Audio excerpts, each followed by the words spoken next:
TV prime time समाचार में आपका स्वागत है।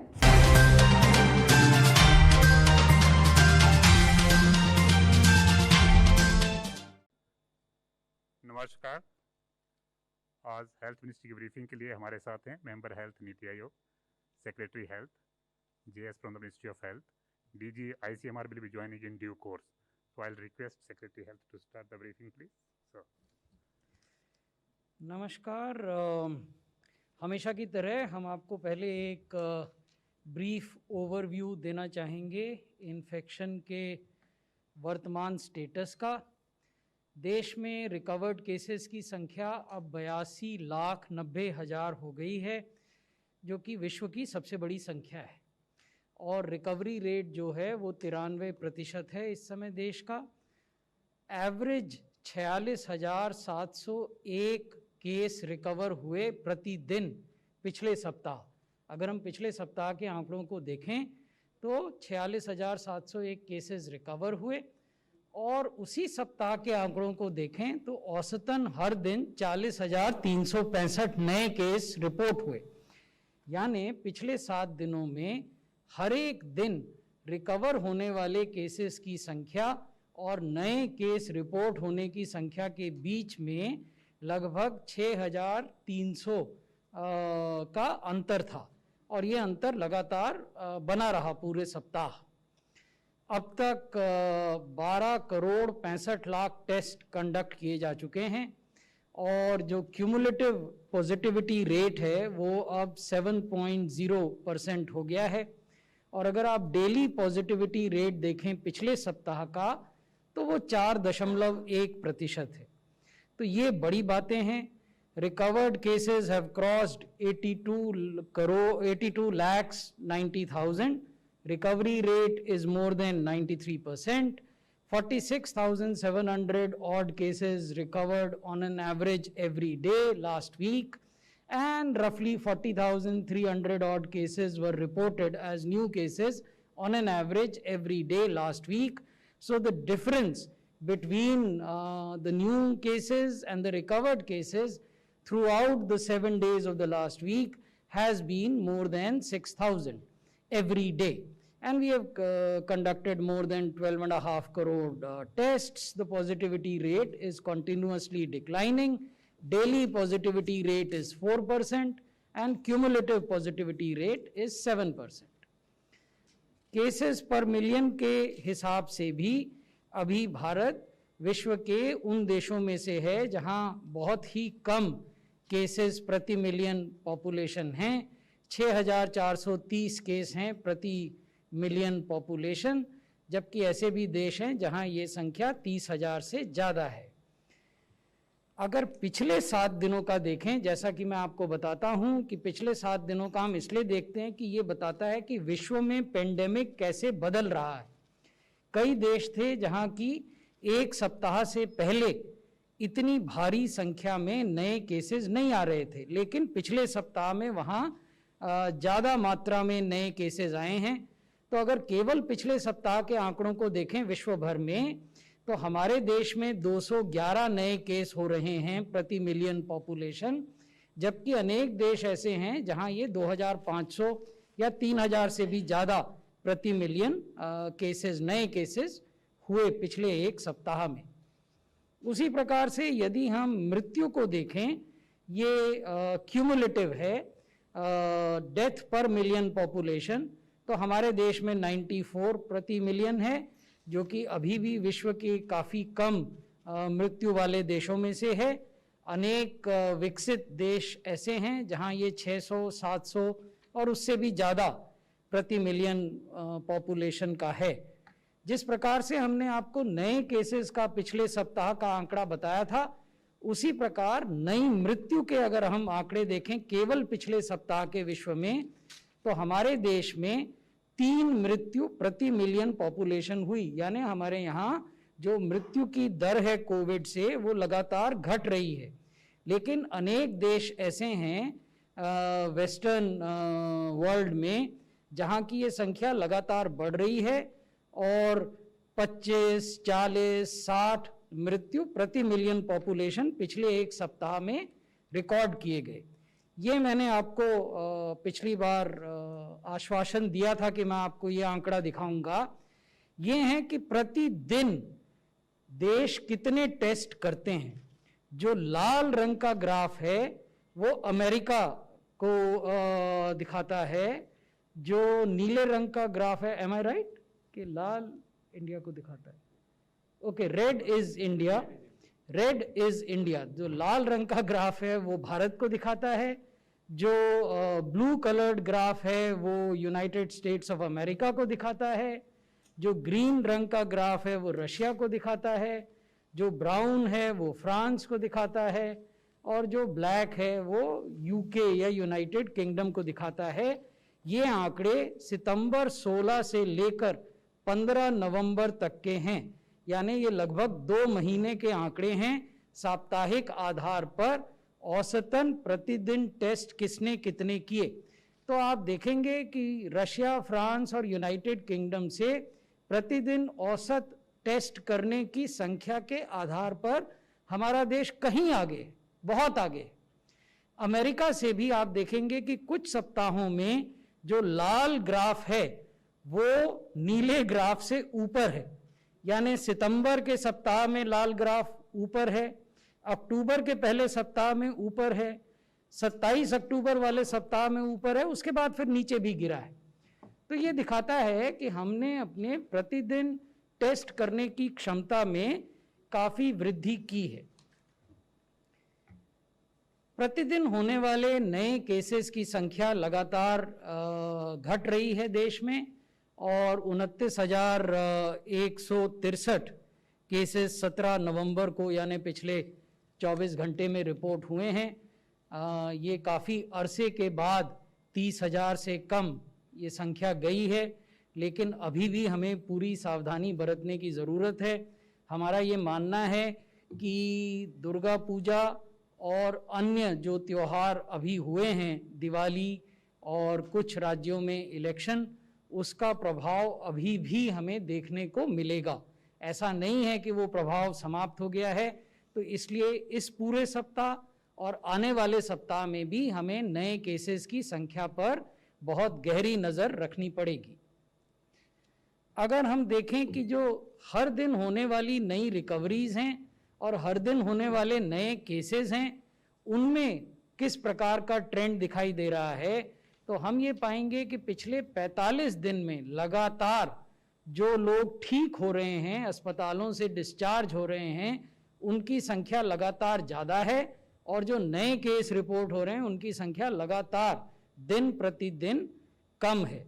तो ये भी एक ट्रेंड है जो दिखाता है कि कुछ हद तक कुछ राज्यों में इन्फेक्शन को नियंत्रित करने में सफलता मिल रही है। अब हम देखें कि आखिर जो एक्टिव केसेस हैं वो कहाँ से आ रहे हैं। आज भी देश के एक्टिव केसेस का 76% से अधिक 10 राज्यों से आता है। लगभग 19% केसेस महाराष्ट्र में हैं। ये एक्टिव केसेस हैं, यानी वो केसेस जो अभी भी अस्पताल में हैं या अभी होम आइसोलेशन में हैं। ये हिस्टोरिकल नंबर नहीं है। उसी प्रकार से केरला में एक्टिव केसेस के 15.5% हैं, दिल्ली में लगभग 9% हैं, पश्चिम बंगाल में 6% से कुछ अधिक हैं, कर्नाटक में 5% से अधिक हैं, उत्तर प्रदेश में 5% हैं, एंड सो ऑन। तो ये भी एक पैरामीटर है जिसको हम स्वास्थ्य मंत्रालय में प्रतिदिन देखते हैं और राज्यों के साथ साझा करते हैं। अब दिल्ली की बात हम आपसे करना चाहेंगे, क्योंकि विगत कुछ दिनों में भारत सरकार ने यूनियन होम मिनिस्ट्री और ऑनरेबल यूनियन होम मिनिस्टर के नेतृत्व में दिल्ली की स्थिति पर न केवल कड़ी नज़र रखी है, बल्कि दिल्ली के लिए कई प्रोएक्टिव कदम भी उठाए हैं। उनकी आवश्यकता क्यों पड़ी वो मैं आपको इसमें बताना चाहूँगा, और वो कदम क्या हैं उसके बारे में फिर डॉक्टर पॉल आपको अवगत कराएंगे। ये दिल्ली में होने वाले औसत प्रतिदिन टेस्ट्स का आंकड़ा है, जो ये दिखाता है कि जून में औसत प्रतिदिन टेस्ट बहुत कम होते थे, फिर धीरे धीरे वो बढ़ने शुरू हुए, और सितंबर में वो लगभग प्रतिदिन 50,000 से 57,000 टेस्ट होने लगे, लेकिन फिर वो एक प्लेटो पर चले गए, यानी वो एक तरह से समतल हो गया ग्राफ, और टेस्ट बढ़ने की जो दर थी वो रुक गई। ऐसी परिस्थिति में जब ज़्यादा लोगों में इन्फेक्शन फैल रहा हो और टेस्ट की दर समतल हो जाए या प्लेटू हो जाए, तो इस बात की संभावना बनी रहती है कि अनेक पॉजिटिव लोग हमारे नेटवर्क से छूट जाएं और वो फिर समाज में इन्फेक्शन को फैलाने का काम करें। तो ये एक चिंता का विषय बन जाता है। अगर हम प्रतिदिन होने वाले कंफर्म्ड केसेस, यानी जो नए केस हर दिन रिपोर्ट होते हैं, उनकी ट्रेजेक्ट्री को देखें दिल्ली में जून से लेकर आज तक, तो आप देखेंगे कि जून से लेकर जून के मध्य तक ये नंबर बढ़ रहा था और लगभग 3,600 से ज़्यादा पॉजिटिव लोग हर दिन आने लगे थे। उसके बाद फिर भारत सरकार के केंद्रीय गृह मंत्रालय ने माननीय केंद्रीय गृह मंत्री जी की अध्यक्षता में, उनके नेतृत्व में एक स्ट्रैटेजी बनाई। उस स्ट्रैटेजी को बनाने वाले लोगों में doctor Paul, doctor Balram Bhargava, doctor Sujeet Singh और डॉक्टर गुलेरिया शामिल थे, यानी एनसीडीसी शामिल था, आईसीएमआर शामिल था, एम्स न्यू दिल्ली शामिल था, नीति आयोग शामिल था। उसका रिजल्ट देखने के लिए मिला और आप देखेंगे कि जून के बाद लगातार ये नंबर घटता गया और अगस्त के मध्य तक ये नंबर घटा, लेकिन उसके बाद फिर से दैनिक नए केसेस की संख्या में वृद्धि होने लगी और ये 17, 18, 19 सितंबर तक बढ़कर हर दिन 4,300 से ज़्यादा नए केस दिल्ली में आने लगे।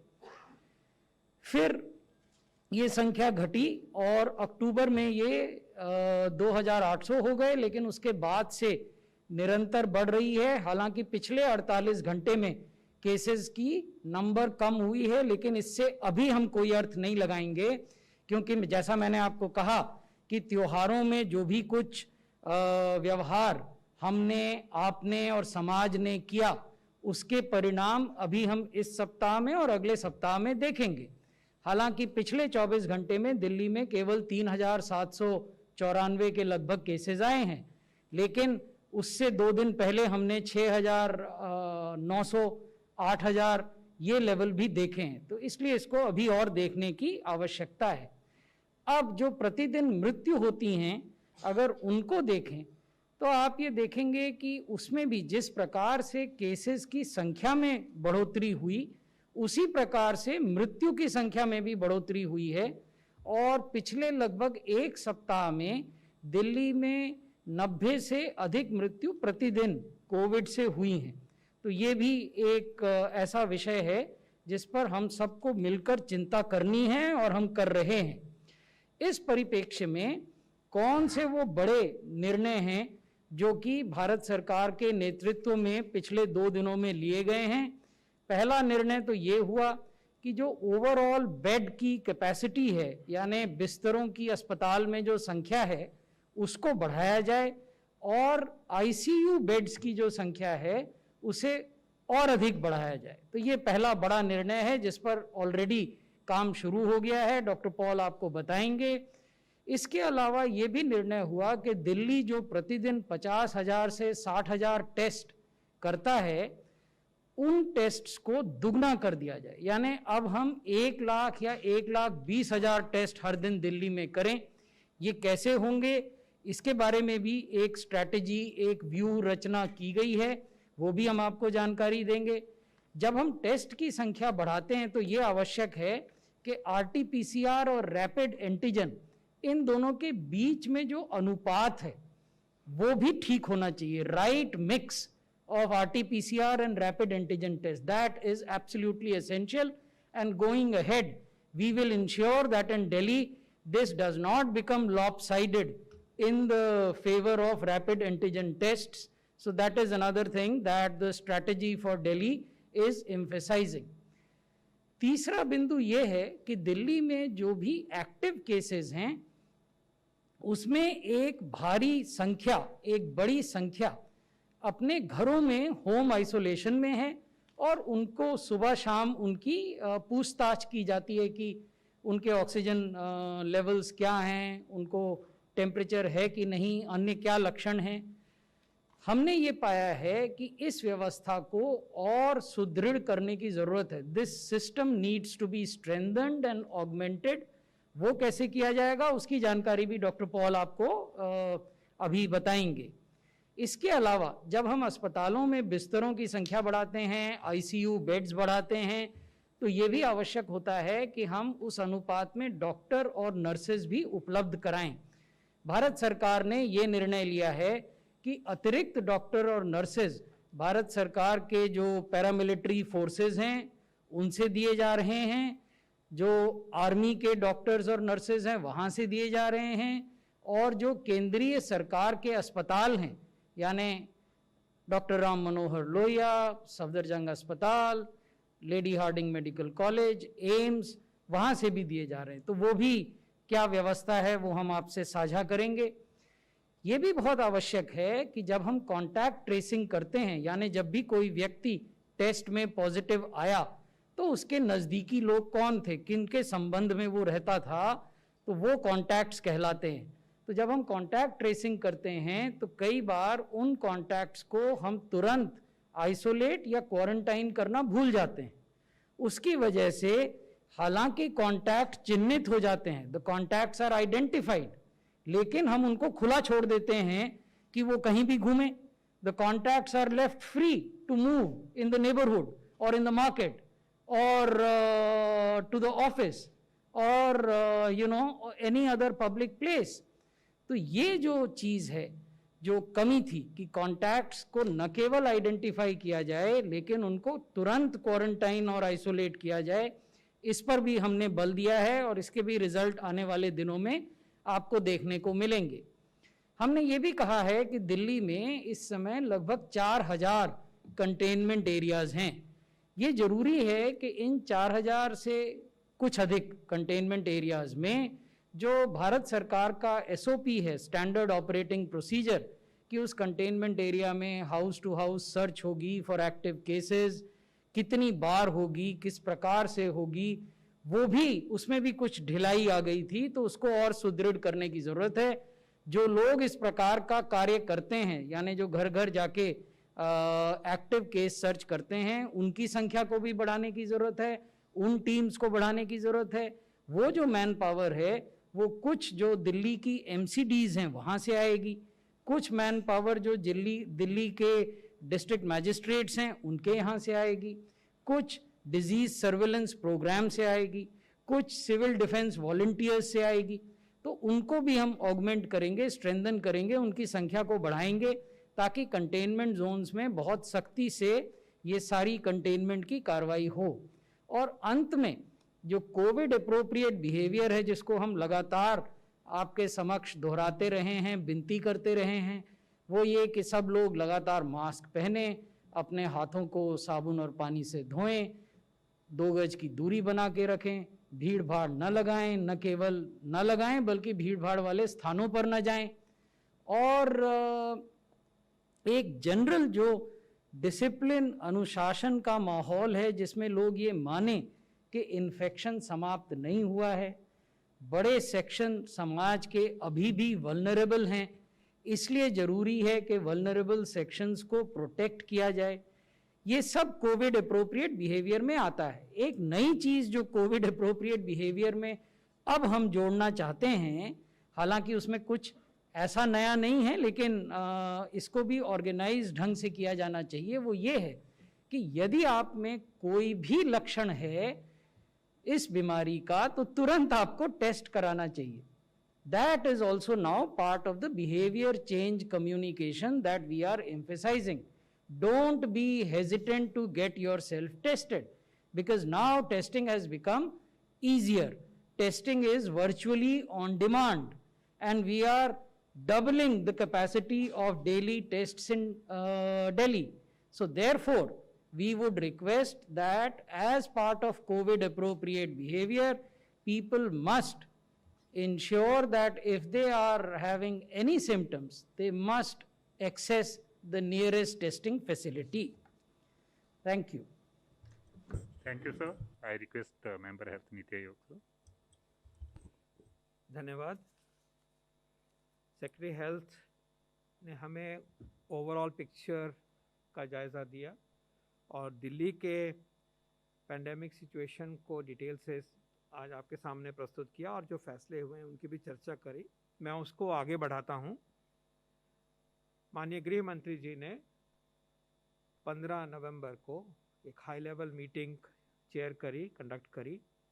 उसमें माननीय लेफ्टिनेंट गवर्नर ऑफ दिल्ली भी आए थे, माननीय चीफ मिनिस्टर ऑफ दिल्ली भी वहाँ पे उपस्थित थे और एक मिनिस्ट्री से और दिल्ली सरकार के senior most officials and team वहाँ पे उपस्थित थी और चर्चा हुई कि दिल्ली में जो सिचुएशन इमर्ज हो रही है, जिसका कि आपने संक्षिप्त में डिस्क्रिप्शन देखा, उसका जायज़ा लिया गया और उसको कंट्रोल करने के लिए बहुत सारे इम्पोर्टेंट फैसले लिए गए और यूनियन गवर्नमेंट और गवर्नमेंट ऑफ दिल्ली मिलके इस एक्सेलरेटेड एक्शन को कार्यान्वित करेंगे। इसके लिए जो फैसलों को कार्यान्वित करना है वो हुआ और चल रहा है और भी आगे होगा और पूरा कोऑपरेशन दिल्ली सरकार से यूनियन गवर्नमेंट को मिल रहा है। तो अब ये क्योंकि एक सिचुएशन ऐसी पैदा हुई जो कि खतरनाक नंबर की तरफ, खतरनाक माहौल की तरफ ले जा रही थी, बहुत ज़रूरी हो गया था कि अपने जो स्ट्रेटजी के हमारे बिंदु हैं, पिलर्स हैं ऑफ पेंडेमिक कंट्रोल, उनमें पूरी और तेज़ गति लाई जाए, पूरी एनर्जी झोंक दी जाए और इकट्ठे होकर उसका मुकाबला किया जाए। बहुत सारे फैसलों पे एक्शन ऑलरेडी हो गया है, कल हुआ है, आज भी हो रहा है, लगातार हो रहा है और उनको सेक्रेटरी सर ने आपके सामने एक्सप्लेन किया है। मैं थोड़ा सा उसको आगे बढ़ाता हूँ, शायद थोड़ी डिटेल्स भी आपके सामने प्रस्तुत करूँगा। एक बहुत ज़रूरी हो गया है कि हमारे अस्पतालों में जो इंटेंसिव केयर यूनिट है उनका नंबर, उनका बेड स्ट्रेंथ को बढ़ाया जाए। हमारे पास आइसोलेशन वार्ड्स की कोई इशू नहीं है, ऑक्सीजन बेड्स का कोई इशू नहीं है दिल्ली में, लेकिन आईसीयू के ऊपर बोझ पड़ रहा था, तो उसको बहुत तेज़ गति से उनका नंबर बढ़ाना और उनकी व्यवस्था में सुधार लाना एक बहुत इम्पॉर्टेंट एक्शन है और फैसला हुआ था। तो उसके चलते जो एक एग्जिस्टिंग कैपेसिटी कल परसों तक 3500 आईसीयू बेड की थी, लगभग 3523 अगर स्पेसिफिक नंबर पे जाएं, तो पूरी कोशिश है कि अगले 3-4 दिन के अंदर ये कैपेसिटी 6000 आईसीयू बेड से भी ऊपर चली जाएगी। यूनियन गवर्नमेंट, दिल्ली सरकार और प्राइवेट सेक्टर ये मिलकर संभव करेंगे और इसका बहुत हद तक काम हो भी गया है। जो डीआरडीओ में हमारी फैसिलिटी है, सरदार वल्लभ भाई पटेल हॉस्पिटल जो कायम किया गया है, 1000 बेड का हॉस्पिटल है ये। इसको हमारी आर्म्ड फोर्सेस रन करती हैं, आर्म्ड फोर्सेस मेडिकल सर्विसेज। उसमें 537 नए आईसीयू बेड्स का प्रावधान किया गया है और ये नंबर तेज़ गति से बढ़ेगा। इसके अलावा दिल्ली सरकार 2680 आईसीयू बेड का व्यवस्था करेंगे। इसी प्रकार स्वास्थ्य मंत्रालय के अंडर जो हॉस्पिटल्स आते हैं, हमारे बड़े हॉस्पिटल सफदरजंग है, लेडी हार्डिंग है, आरएमएल हॉस्पिटल है, इन अस्पतालों में भी 45 बेड बढ़ाए जाएंगे बड़ी तेज़ गति से। और इस तरह से प्लान है सामने कि हम आईसीयू को लगभग 80% उसमें बढ़ोतरी हो जाएगी, 6000 से ऊपर हो जाएंगे, तो हमें लगता है कि सेफ जोन में हम पहुंच जाएंगे। इसी प्रकार ये भी संभव किया जा रहा है कि आईसीयू बेड्स की जो मिलना है वो भी एफिशिएंटली हो और उसके लिए तालमेल में भी बढ़ोतरी की गई है। जैसा कि राजेश भूषण जी ने बताया कि 75 डॉक्टर और 250 पैरामेडिक्स जो हमारे सेंट्रल फोर्सेस हैं उनसे हम फ्लाई इन करवा रहे हैं दिल्ली में, और उनमें से आधे से ज़्यादा जो प्लान किया गया है वो आ भी गए हैं, और बाकी जो हैं वो आज कल में पहुंच जाएंगे। तो सुदृढ़ होगा हमारा सिस्टम डॉक्टर्स, स्पेशलिस्ट और नर्सिंग के पॉइंट ऑफ व्यू से। इसी तरह से बाकी भी जहाँ जहाँ ये मैन पावर अवेलेबल है, भारत सरकार के पास है, एमसीडी में है, प्राइवेट सेक्टर में है, एम्स के सिस्टम में है, उसको भी इकट्ठा करके ये जो एक्स्ट्रा कैपेसिटी है ओवरऑल, सिर्फ आईसीयू की ही नहीं, जो ओवरऑल कैपेसिटी की स्ट्रेंथनिंग और एफिशिएंसी की बात है, उसको संभव किया जा रहा है। इसी प्रकार से मैं बताना चाहूँगा कि टेस्टिंग में बड़ा फैसला हुआ है कि टेस्टिंग को हम लगभग डबल करेंगे या डबल से भी ज़्यादा पे ले जाएंगे। जैसे बताया गया, लगभग 57,000 टेस्ट हो रहे थे और उसमें से कोई 20,000 टेस्ट आरटीपीसीआर के हो रहे थे, कैपेसिटी 27,000 की थी। तो दोनों को ही, आरटीपीसीआर को भी और एंटीजन टेस्ट को भी बढ़ाया जाएगा और 1 लाख से ऊपर 1.2 लाख की तरफ लेके उस नंबर को जाएंगे बड़ी तेज़ गति से। तो इसके लिए जो एग्जिस्टिंग कैपेसिटी है उसको पूरा इस्तेमाल करेंगे। 10,000 टेस्ट लगभग आईसीएमआर और भारत सरकार की जो स्वास्थ्य मंत्रालय की लेबॉरेटरीज़ का सिस्टम है हमारे पास, सारा नेटवर्क, उसमें बढ़ोतरी की जाएगी। इसी तरह से जो हमारे साइंस एंड टेक्नोलॉजी इंस्टीट्यूशंस हैं, रिसर्च लेबॉरेटरीज़ हैं, उनकी कैपेसिटी को भी खींच के, वो रिसर्च के लिए नॉर्मली यूज़ होते हैं, उनको पेशेंट केयर के लिए इस्तेमाल करके हम लगभग 1,000 टेस्ट बढ़ाएंगे। और बहुत इनोवेटिवली 10 मोबाइल लेबॉरेटरीज़ का प्लान है, जिसमें से कि 5 मोबाइल टेस्ट लेबॉरेटरी अगले 2-3 दिन में, अगले 4 दिन में, 5 दिन में आ जाएंगे और फिर उसके बाद अगले हफ्ते में एडिशनल मोबाइल लैब्स भी आएंगी। तो एश्योर करना चाहेंगे कि टेस्टिंग कैपेसिटी जितनी होनी चाहिए उतनी ही नहीं, उससे भी ऊपर एक क्वेश्चन किया जाएगा पैदा कि वो पूरी तरह से टेस्टिंग में कोई ढील नहीं, कोई कमी की बात ही नहीं होगी अगले कुछ दिनों में। टेस्टिंग इसलिए ज़रूरी है, जो हम बार बार इस मंच से भी बताते हैं, टेस्टिंग होती है तो केस डिटेक्ट होता है, केस डिटेक्ट होता है तो उसके ऊपर हम वॉच रखते हैं। We ensure that the clinical care, clinical pathways are invoked, clinical pathways are activated, care is provided, and there is no risk to this individual. At the same time, this initiates action in terms of pandemic control through our surveillance, contact tracing protocols. So it helps in individual care as well as in pandemic control. So it is a pivot. It is a basic lever on which the whole strategy of pandemic control rests. And therefore, we are looking forward to a very optimum number and quality sharing between RT-PCR and antigen as per protocols to be ensured in a matter of a few days, and already action has been taken.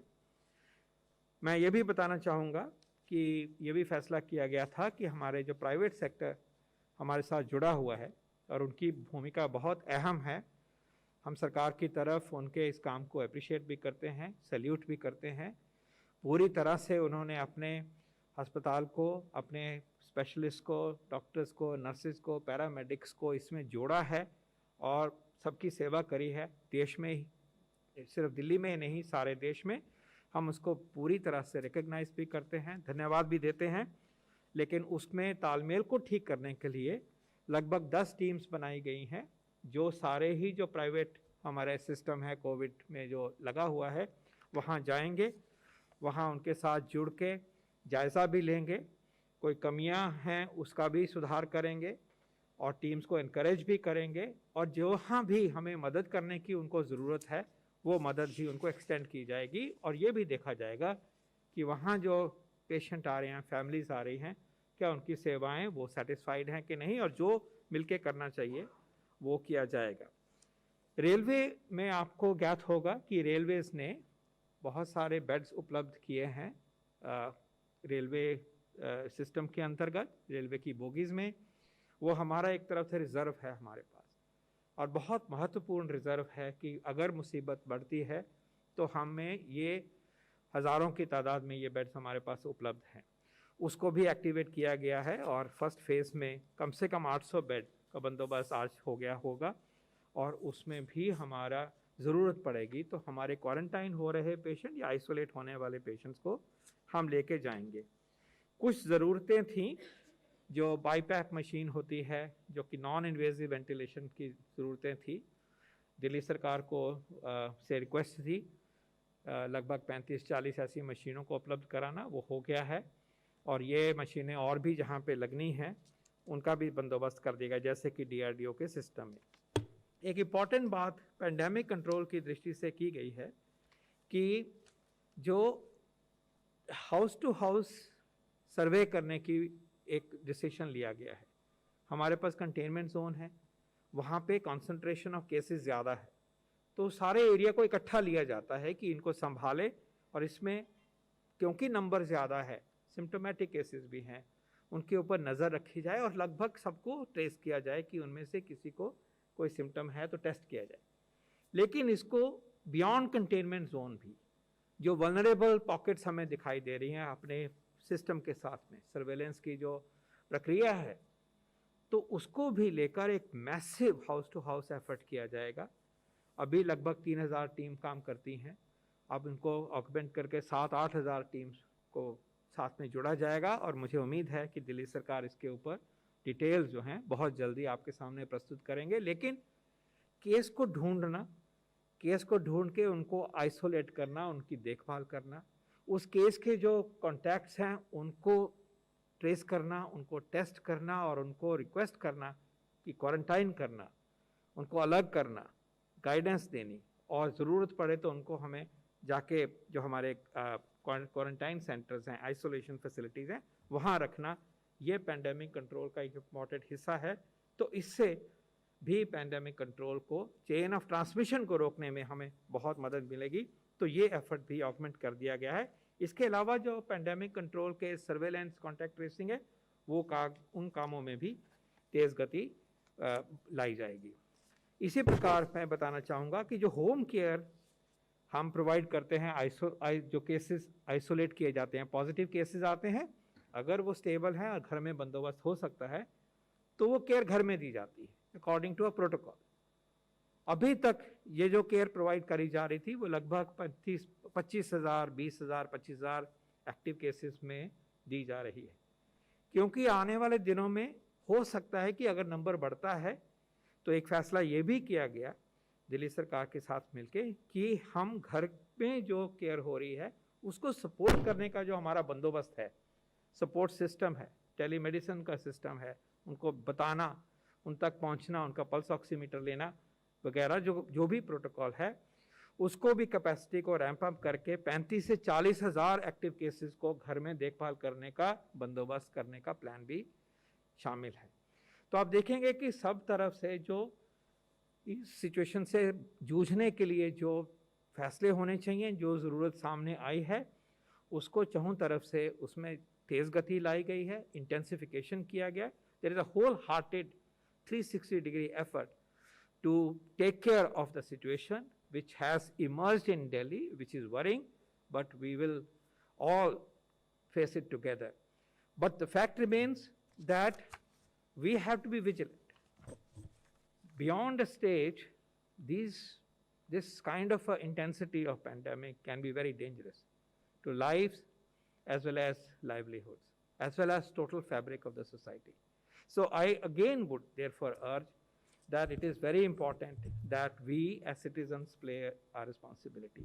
उत्सव भी हो गए, pollution का भी माहौल बना हुआ है, विंटर का भी सीज़न है, इसमें तो कोई बदलाव नहीं आया। ये चीज़ें अभी भी ज़रूरी हैं। हमारा ज़िंदगी नॉर्मल चलती रहे अगर, तो वो जिम्मेवारी से ही चल सकती है।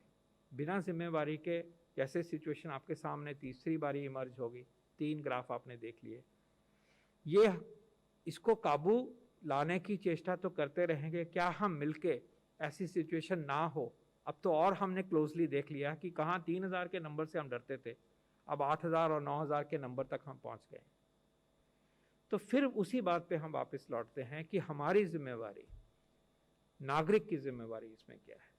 और उसमें फिर याद दिलाना चाहूँगा कि जो पहला मंत्र दिया गया है प्रधानमंत्री द्वारा कि जब तक दवाई नहीं, कोरोना के लिए कोई भी हमारे व्यवहार में ढिलाई नहीं। उसके बिंदु हैं मास्क पहनना है, उसका बिंदु है 2 गज की दूरी रखनी है, हाथ को बार बार धोना है, हाथ को साफ रखना है। इससे बचाव होगा आपका भी, आपके परिवार का भी। और ये हमें मंत्र की तरह अपनाना है, ड्यूटी की तरह अपनाना है, अपने लिए और सोसाइटी के लिए और देश के लिए। इसके अलावा जो बार बार हम आपसे रिक्वेस्ट कर रहे हैं, सबसे कह रहे हैं, भीड़ मत पैदा करिए। भीड़ एक सुपर स्प्रेडिंग इवेंट बनता है। कुछ जो असर आप देख रहे हैं, इसमें कोई डाउट नहीं है कि बाज़ारों में भीड़ आई, बाज़ारों में हम पहुँचे, उत्सव के लिए आए, पार्टियां होनी शुरू हो गई। पार्टियां फिर भी हो जाएंगी, ये सब मना लेंगे हम, लेकिन अगर बड़ा नुकसान हो गया तो कैसे हम उसको मानेंगे। और आप देख रहे हैं कि यूरोप में क्या समस्या बन गई है। वहाँ बेड अब फिर ख़त्म हो गए, वही हालात हो गए हैं। इटली में भी ले लीजिए, चाहे फ्रांस में ले लीजिए, यूके में ले लीजिए, वही हालात पे वापस आ गए हैं। तो हम क्यों नहीं सीखते इन सब चीज़ों से? अपना व्यवहार ठीक रखेंगे तो सब कुछ काफ़ी हद तक कंट्रोल में रहेगा। और इसी तरह से आगे जो 2 बिंदु जोड़ना चाहूँगा, पहला हो गया कि मास्क पहनना है, वो 3 मंत्र जो माननीय प्रधानमंत्री जी ने दिए हैं उनको रिपीट किया मैंने। दूसरा, मैंने अभी विनती करी है कि भीड़ का माहौल, ग्रुप करना, पार्टी करना, इकट्ठ करना, बैठ के बातें करना कम करिए, बाहर मत निकलिए। खासकर बुजुर्गों को बाहर निकलने की कोई अभी ज़रूरत नहीं है, प्लीज़, जहाँ तक हो सके। लेकिन तीसरा बिंदु जोड़ा है आज सेक्रेटरी साहब ने। उन्होंने ये कहा है कि जहाँ किसी को भी कोई सिम्टम है, खांसी, जुकाम, बुखार, गले में दर्द, आप अपना टेस्ट करिए। ये आपके लिए भी ज़रूरी है। क्यों डर रहे हैं हम इससे? टाइम पे टेस्ट होगा तो आप परिवार की नज़र में रहेंगे, हमारे हेल्थ सिस्टम की नज़र में रहेंगे और व्यवस्था की नज़र में रहेंगे। टेस्ट कराइए, पॉजिटिव हैं तो देखभाल हो जाए, लेकिन आप भी अपना व्यवहार ठीक रखेंगे, बाकियों को बचाएंगे। तो ये भी एक नागरिक की जिम्मेवारी है। पहले इस बात को हम कहते थे, लेकिन अब दिखाई देता है कि इसको लाइटली लिया जा रहा है। पहले हम सोचते थे कि जिसको तकलीफ है वो तो खुश होके आगे आके टेस्ट करवाएगा, लेकिन देखा उल्टा जा रहा है कि तकलीफ है फिर भी हम नहीं आके आ रहे। कुछ we are taking it for granted. अच्छी लो मोर्टेलिटी का मतलब ये नहीं है कि हम खुद रिस्क लें अपने आप। आपकी वजह से किसी और का नुकसान हो जाएगा, घर के किसी बुजुर्ग का हो जाएगा, आपके दोस्त का हो जाएगा, ऑफिस में काम करने वाले का हो जाएगा, समाज का हो जाएगा। तो टेस्ट कराइए, उसके बाद में जल्दी टेस्ट कराएंगे, सिचुएशन कंट्रोल में रहती है। तो ये तीसरा बिंदु आज हम जोड़ रहे हैं। और चौथा, वो भी उतना ही ज़रूरी है, उसका भी जिक्र सेक्रेटरी सर ने बड़े अच्छे तरीके से किया। व्यवस्था वैसी है कि एक पॉजिटिव केस होता है तो 16 कॉन्टैक्ट को हम ट्रेस करते हैं दिल्ली में और उनको वॉच करते हैं। लेकिन उसमें भी जो जिम्मेवारी उस पर्सन की भी है कि मैं उस पीरियड के दौरान बाकियों से अलग हो जाऊं, क्योंकि पॉसिबल है कि मुझे उस पॉजिटिव व्यक्ति से इन्फेक्शन हुई हो, गॉड फॉरबिड। अगर वो इन्फेक्शन हुई है तो मुझे दूसरों को इन्फेक्शन नहीं देनी है, मुझे क्वारंटाइन में रहना है। पॉजिटिव केस को हम आइसोलेट करते हैं पूरी तरह से, और कॉन्टैक्ट को हम क्वारंटाइन करते हैं। कॉन्टैक्ट का मतलब ये नहीं आप पॉजिटिव हो, कॉन्टैक्ट का मतलब ये है कि आप में भी संक्रमण की शंका हो सकती है, इसलिए आप अलग हो जाइए, अपने ऊपर नज़र रखिए और 7वें 8वें दिन एज पर प्रोटोकॉल टेस्ट करवा लीजिए, नहीं तो 14 दिन अलग रहेंगे। एक ही बात है, ताकि दूसरों को इन्फेक्शन नहीं हो। ये प्रोटोकॉल है और हमें इसको फॉलो करना है। और अब जिम्मेवारी नागरिकों के ऊपर आ रही है कि हम तो बता बता के थक गए, सिस्टम बता बता के थक गया। प्लीज़ इसको भी अपनी जिम्मेवारी लीजिए कि अगर आपके कांटेक्ट में ऐसा व्यक्ति है जो पॉजिटिव था और आप उसके कांटेक्ट में थे, उसके 2 दिन सिम्टम आने से पहले और जब तक उसको सिम्टम आए और आपसे कांटेक्ट हुआ, इस पीरियड में अगर आप 15 मिनट से ज़्यादा इस व्यक्ति के साथ थे कुल मिला के किसी भी टाइम, तो आप वॉलंटरली आप क्वारंटाइन में जाइए और हमें सूचना दीजिए। आपका टेस्ट करेंगे, आपको वॉच करेंगे, आपको सपोर्ट करेंगे। तो ये चौथी जिम्मेवारी भी आपके सामने आज प्रस्तुत कर रहे हैं। और उम्मीद है जैसे सारे देश में सिचुएशन कंट्रोल में आई है, दिल्ली में भी और कुछ प्रदेशों में जहाँ पे इतनी अच्छी सिचुएशन नहीं है, उसकी चर्चा पिछली बार भी करी थी, वहाँ भी हम कंट्रोल करने में सक्षम होंगे। जल्दी सक्षम होंगे। लेकिन दिल्ली की जनता को आज हम अपील करते हैं कि जैसे माननीय गृह मंत्री जी ने, यूनियन गवर्नमेंट ने, दिल्ली सरकार ने और मिलके बहुत बड़े बड़े फैसले लिए, पूरी एनर्जी को झोंका है, पूरी एनर्जी को लगाया है, उसी तरह से हम रिक्वेस्ट करते हैं आपसे कि हम नागरिक भी अपना पूरी जिम्मेवारी को निभाएं, अपने इंटरेस्ट के लिए, अपने परिवार के इंटरेस्ट के लिए, कम्युनिटी के इंटरेस्ट के लिए, देश के लिए, सोसाइटी के लिए बहुत ज़रूरी हो गया है। जिस तरह की सिचुएशन दिल्ली में बन रही थी, उन नंबर को जिनकी बात अभी हमने करी है, वो अनसस्टेनेबल है, वो अनप्रेसिडेंटेड है, उससे डर के रहिए, वो नहीं होने देनी है हमने। इसमें हम सब इकट्ठे हैं और इस लड़ाई को जीतेंगे। बहुत बहुत धन्यवाद। धन्यवाद sir. Now we can take some questions. 31। Sir vaccine को लेके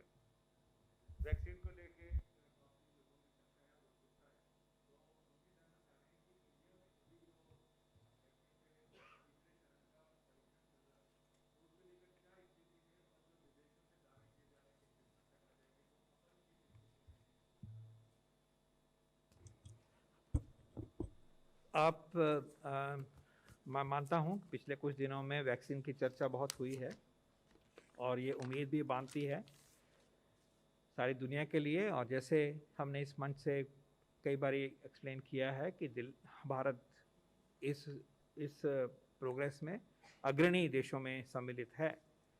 तो छोटे ब्रीफली अगर कहना चाहूँ तो हमारे जो वैक्सीन्स हैं ट्रायल्स वो ठीक चले हुए हैं। फेज़ 3 में अब हमारे सीरम वाला वैक्सीन जो है ऑक्सफोर्ड एस्ट्राजेनेका जो सीरम यहाँ पे कर रहे हैं ICMR के साथ मिलके, वो फेज़ 3 उनका ठीक चला हुआ है, लगभग कंप्लीट हो गया है, फॉलोअप रह गया है, बहुत प्रोग्रेस है।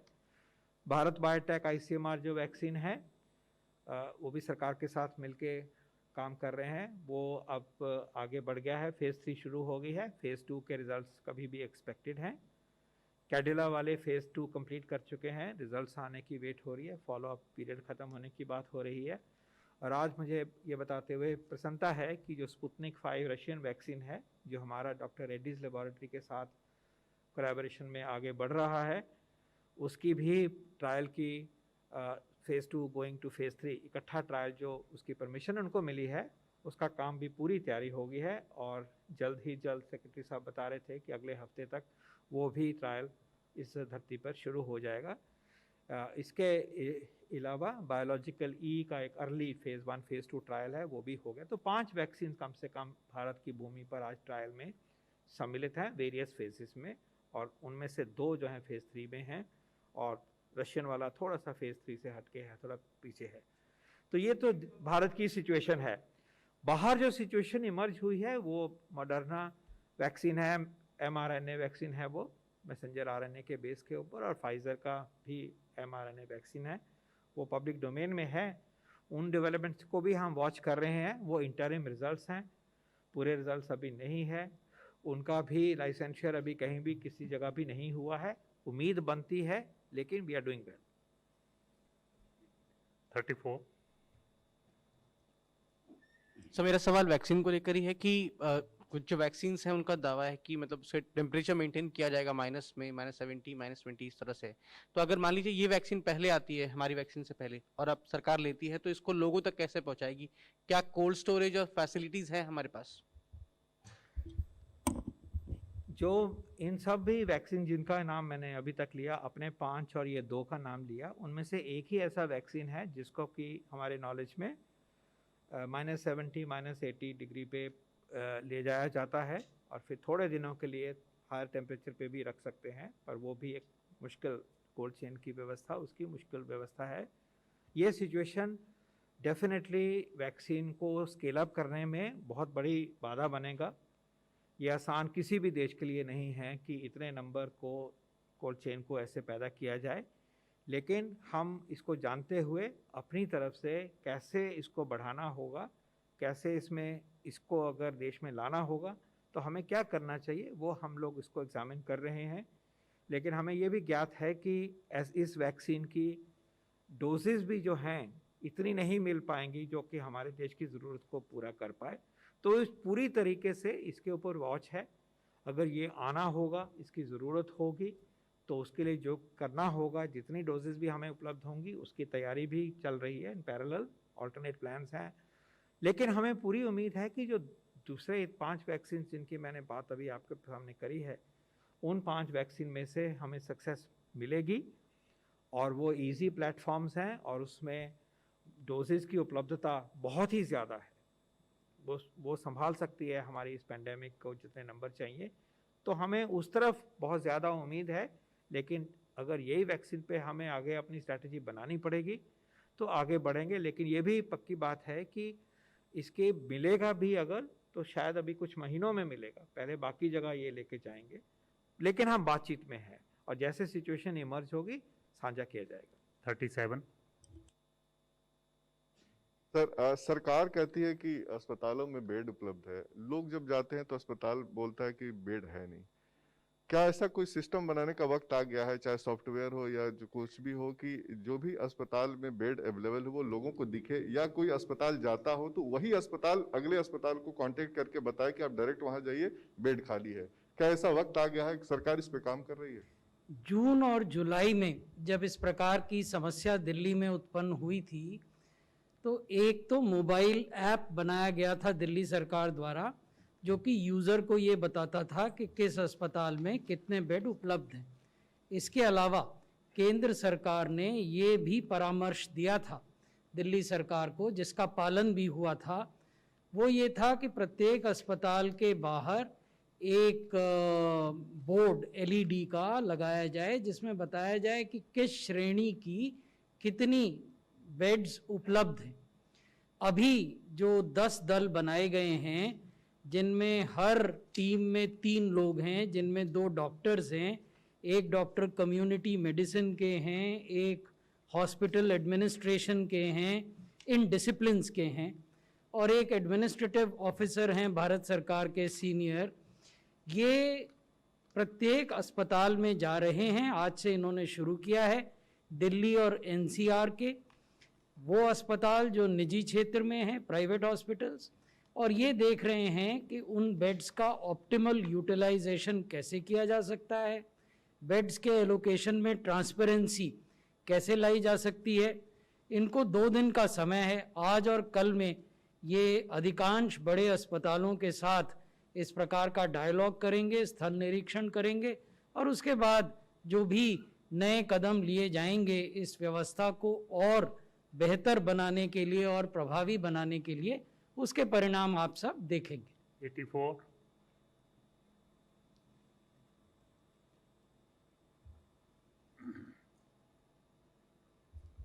सर, क्या कोविड टेस्टिंग के लिए आधार मैंडेटरी है? अगर है तो वो लोग क्या करें जिनके पास आधार नहीं है? कोविड टेस्टिंग के लिए आधार मैंडेटरी नहीं है। आपके प्रश्न का बहुत ही साधारण सा उत्तर। 14। इसीलिए हम कह रहे हैं कि यदि कुछ भी लक्षण है तो जरूर टेस्ट कराना चाहिए। 14 या सर, दिल्ली में जिस तरह से लगातार मामले बढ़ रहे हैं, उसके बाद आज दिल्ली सरकार ने LG के जरिए होम मिनिस्ट्री को एक रिकमेंडेशन भेजी है। उन्होंने कहा है कि आप अगर चाहें, क्योंकि आप ही परमिशन देंगे उसके बाद चीज़ें हो सकती हैं, कि साप्ताहिक बाज़ारों को बंद कर सकते हैं हम लोग, और इसके अतिरिक्त तो उन्होंने कई और चीज़ों के सुझाव भी दिए हैं। तो क्या आप मानते हैं कि दिल्ली में ऐसी सिचुएशन आ गई है जहां पर लॉकडाउन जैसी चीज़ें और बाज़ारों को बंद करने जैसी नौबत के कदम उठाने पड़ रहे हों? आप बोलिए। प्रश्न ये नहीं है कि हम क्या मानते हैं। प्रश्न ये है कि यदि आप इस प्रकार के कोई प्रतिबंध लगाते हैं तो उसकी प्रक्रिया क्या है, और वो प्रक्रिया निर्धारित है। अगर दिल्ली सरकार से इस प्रकार का कोई प्रस्ताव, या तो दिल्ली राज्य आपदा प्रबंधन authority, Delhi state disaster management authority, जो कि माननीय LG की अध्यक्षता में है, जिसमें माननीय मुख्यमंत्री जी भी सदस्य हैं, को प्राप्त होता है, तो उस पर वहाँ विचार किया जाएगा। यदि इस प्रकार का कोई प्रस्ताव LG साहब के मार्फत भारत सरकार को प्राप्त होता है तो उस पर भी विचार किया जाएगा। 13। Sir, there are 2 parts to my question. One is, Is there any analysis that has been done on what is the average time between a person's diagnosis and hospitalization in the country and in Delhi? And what is the average time between hospitalization and death in the country and in Delhi? And what is the average hospitalization period Okay, it's all right. to recovery? आपका पहले part का analysis readily नहीं है हमारे पास, लेकिन दूसरे part का बिल्कुल है। पहले देखा जा रहा था जब पैंडेमिक शुरू हुई है काफ़ी हद तक, मई, जून, जुलाई, जून तक कह सकते हैं, देश भर में और पर्टिकुलरली दिल्ली के एनालिसिस के बेस के ऊपर हमें ये पाया जाता था कि लगभग 60% मोर्टेलिटी जो है उससे भी ज़्यादा, मान लीजिए 70, 65, 70, पहले 72 घंटे अस्पताल में दाखिल होने के बीच में हो जाती थी, और इसका आधा जो था वो 24 घंटों में होता था। मतलब जो सारी डेथ होती थी अस्पताल में आने के बाद, उसमें से जो 2/3 हैं वो 72 घंटों के अंदर होती थी और फिर वो धीरे धीरे होती थी, और इसमें से भी जो आधा था वो पहले ही दिन ही होता था। इसके ऊपर इम्प्रूवमेंट हुई है, बहुत सिग्निफिकेंट और क्लियर कट इम्प्रूवमेंट सारे देश में देखने में आई है, क्योंकि हमें इस बीमारी से जूझने का, समझने का सिस्टम समझ आया, और जब ये प्रत्यक्ष किया गया मीटिंग्स में जो स्वास्थ्य विभाग लेते हैं, कैबिनेट सेक्रेटरी लेते हैं, उसमें इस चीज़ को एम्फेसाइज किया गया। उसके बाद बदलाव आया और दिल्ली में बहुत ही ड्रामेटिक चेंज उसके बाद आई है, पॉजिटिव चेंज आई है, और ये हमें हमारी नज़र में हमेशा रहेगा। और अभी भी मॉनिटरिंग सिस्टम में we are making sure that we are tracking this aspect, how we are doing, because it indicates the entire efficiency of mobilizing from home, ambulance services, access to beds, and also the efficiency of the treatment. I want to add one aspect which is important decision which I overlooked, that there is also an immediate plan to activate 5,000 beds in the Chhatarpur Radha Swami Byas facility.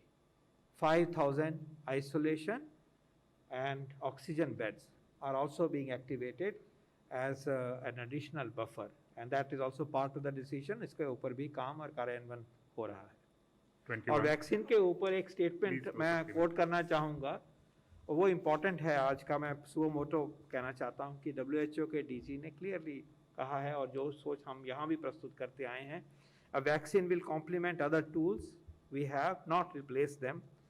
A vaccine on its own will not end the epidemic. Vaccine एक tool है, सिर्फ एक tool, लेकिन जो हमारे बाकी tool हैं, अपने आप को बचाना, टेस्टिंग होना टाइम पे, ट्रीटमेंट टाइम पे होना, सर्वेलेंस होना, कॉन्टैक्ट ट्रेसिंग होना, ये भी टूल्स हैं।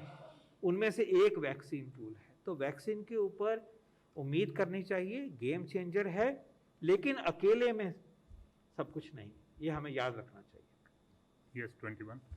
My question is about the evolution of home care from central and state perspectives. So does the center intend to cap prices of how home care is happening, like they've capped the IPD prices or the hospitalization prices? Because certain companies like Portia were quoting about 3,000 to 3,500 per patient in Delhi, and therefore then were, later the Home Ministry had said that such services of Portia, etc. should be discontinued. So what is your perspective on price capping in home care? The Union Home Ministry or Union Health Ministry have never specifically directed any state or UT, including Delhi, to discontinue home isolation services or home isolation services being monitored by specialized agencies. So that is something I wanted to make clear at the outset. Having said that, what we do regularly is that we share good practices. अनेक राज्यों में इस प्रकार की बेहतर practices दिखाई गई हैं, जिसमें स्पेशलाइज्ड एजेंसीज के माध्यम से जो होम आइसोलेशन में मरीज हैं उनकी रखवाली, उनकी देखभाल की जाती है, और किस प्रकार से उन एजेंसीज को राज्यों ने प्रोक्योर किया, the procedure of procuring those agencies, किस प्रकार से कॉम्पिटिटिव प्राइजेस फिक्स किए गए, कैसे एक उचित दर निर्धारित की गई, and how are the activities of these specialised agencies being monitored by the state authorities. ये जो स्पेशलाइज्ड एजेंसीज हैं जो होम केयर वालों की निगरानी कर रही हैं, इनकी गतिविधियों की निगरानी भी तो की जानी आवश्यक है. तो राज्य सरकारें कैसे कर रही हैं, ये सब हम अन्य राज्यों से शेयर करते हैं, और इसके आधार पर हमने ये पाया है कि अनेक राज्यों ने इस व्यवस्था को बेहतर किया है, और इस व्यवस्था में जिस प्रकार के मूल्य लिए जा रहे थे उनमें भी काफ़ी गिरावट आई है. Last question, 24. To the Secretary, sir, is the government preparing draft scheme for vaccine distribution, and are you mapping out cold chain storage facilities for COVID-19 vaccine distribution? As we have repeatedly shared with you, there is this national expert group on vaccine administration, and one of the mandates of this national expert group is to have a time-bound scheme to ensure the fulfillment of the commitment that the Honorable Prime Minister made to the nation from the ramparts of Red Fort on the occasion of 15th of August, where he said that citizens will be inoculated as soon as the vaccine becomes available. So that is one of the mandates of the expert group, which is headed by Dr. Paul and co-chaired by me. So yes, there is a document that is in its final stages of preparation. We have already shared it with the state governments and we have taken their inputs. We are also in the process of finalizing the databases of various priority population groups which will be administered the vaccine if and when it becomes available. And there also we are in close collaboration with the state governments as well as with other central ministries. Thank you very much, sir. Thank you, friends.